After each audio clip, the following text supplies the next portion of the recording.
Kuboja. Loved having the kalai roti, begun borta, hashur mangsho. Everything was fantastic. I hope you all try some too once the interview here is done. Thank you. বাঙালির ঐতিহ্যবাহী খাবারের স্বাদ যে কাউকে মুগ্ধ করতে বাধ্য, তা সে খোদ মার্কিন রাষ্ট্রদূত হলেও। গত মঙ্গলবার বিকেলে রাজশাহীর উপশহর নিউ মার্কেট এলাকায় ঐতিহ্যবাহী রুমন কালাই হাউস পরিদর্শনে গিয়ে ঠিক এমনই এক ভিন্নধর্মী অভিজ্ঞতা নিলেন ঢাকাস্থ মার্কিন রাষ্ট্রদূত। দোকানে পৌঁছানোর পরই কালাই রুটি তৈরির পুরো প্রক্রিয়াটি মার্কিন রাষ্ট্রদূতকে বেশ আকৃষ্ট করে।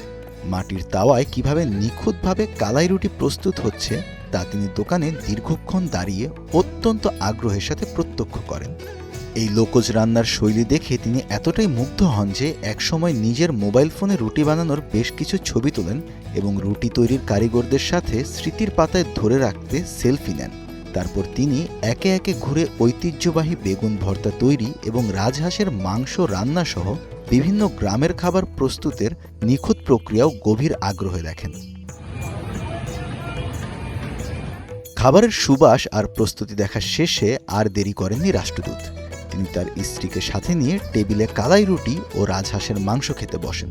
অত্যন্ত তৃপ্তি সহকারে বাঙালি সংস্কৃতির এই ঐতিহ্যবাহী খাবারের স্বাদ নেন তারা। খাওয়া দাওয়া শেষে তিনি উপস্থিত সাংবাদিকদের মুখোমুখি হয়ে তার উচ্ছ্বাস প্রকাশ করেন।